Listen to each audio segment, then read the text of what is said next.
striving for a constant change and adopting the people, changing the people to get themselves be ready to accept the change and adopt the change is one of the great traits of a leader which he has to do. This is what is striving for real change. A change can be a real change only when it is implementable and implemented by and understood top to the bottom of the workforce. The striving for a real change is getting people to change their behavior can feel like an impossible task, but even when the change is positive, people find it difficult to embrace something new.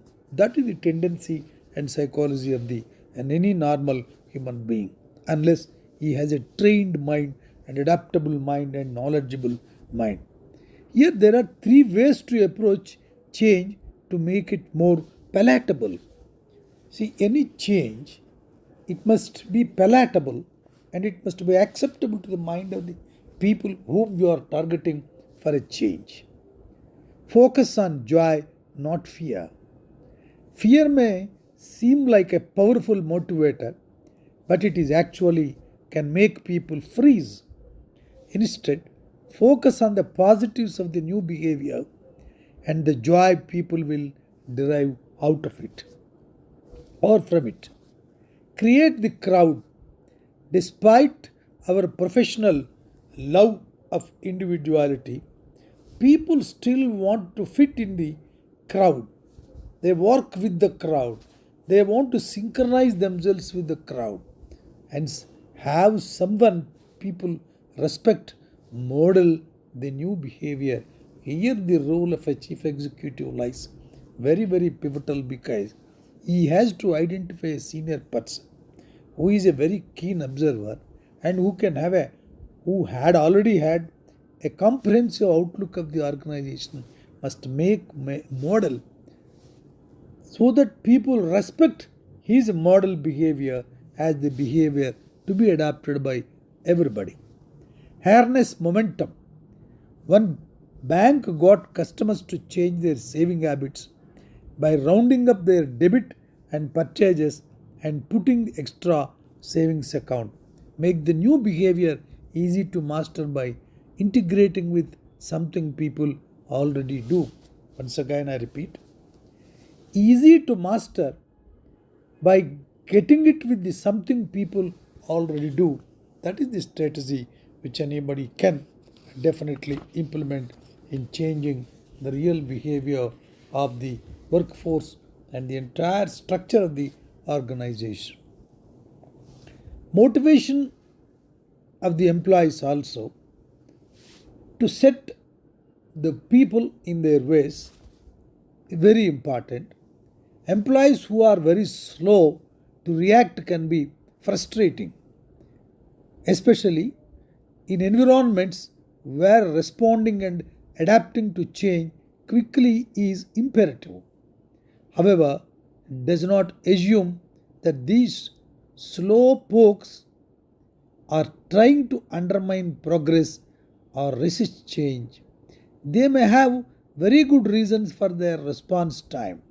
Next time you are waiting for someone's input, go talk to him. Explain that you are all under the pressure and that you are valuable and his response is very valuable. Give an impression to him that his response will make the organization to run very well. Then his ego will be tickled and he will respond positively to the development of your idea. Ask that he get back to you quickly within a day or so. He may have a thoughtful rationale for proceeding cautiously, and when he realizes that the matter is in his hands, definitely he will speed up things and come to your point and adapt the change. This is very, very important in the making the group to change, making the structure to change according to this long run strategy of a chief executive officer. In this process, another important and salient feature is Evaluate not just results of the individuals, whether it is from a small cadre to the higher level cadre of the managers. Evaluate behaviors of the people who are getting the results. Because behavior is directly connected, directly proportional to the level of the adaptability of the individual to a change which can be implemented and drew into the form of the results, because after all ultimately results are more important to an organization. When star employees churn out great results, you might be tempted to put them on the back and ask them to keep doing whatever they are doing. However, your job as a leader or a great manager is to understand the behaviors that drive those results and ensure they are in line with your company's values. There are two good ways for these things. Give separate ratings for behavior and results. I repeat, give separate ratings for behavior and results. When you combine the two, you can easily give employees a pass for bad behavior when they are producing positive outcomes. Assessing them separately ensures that you can give fair behavior ratings without obscuring the business results. There we can integrate both the results and the behavior. We can build up a stage with a proper behavior and with a decent behavior, and definitely we can increase the project, increase the results, duly adopting them to change according to the requirements of the organization. Use 300-degree assessment. A person cannot be evaluated only from the point of view of results, only from the point of view of his behavior in a segment, in a particular aspect of the work. The integrated work has to be analyzed. The integrated personality of a person has to be analyzed to get the reality and to realize the real potential available in the manager. These are better assessing behaviors and their impact on other employees. Use the findings to set behavioral goals that each employer can work toward, such as treat my team with respect. I repeat, each employee can work toward, such as treat my team with respect. That bondage has to be built up among them, so that as a team, if they are getting respect, they feel that every individual in that team is respected. In this particular driving and striving for the change, there is another very important thing, that is getting feedback. A right feedback without malice or prejudice towards anybody by the feeder who is giving you the information, who is giving you the feedback. He should not be prejudicial in giving an appraisal, in giving a report about a very good manager, but he wants to nullify it and project him a bad one. That will harm the organization. In evaluating the behavioral attitudes and also the work potential capacity of the manager with whom you want to create a structure. Feedback is essential to your development as a professional. So, why is it painful to give and receive?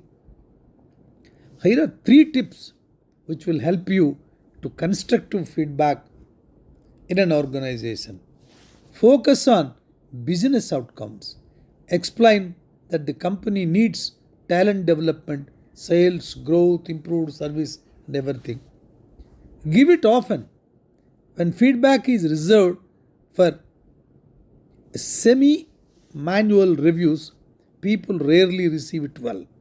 Give feedback regularly, you will be more practiced, and your people will be more accustomed to hearing it. Be specific. Identify the specific behavior that a person needs to change.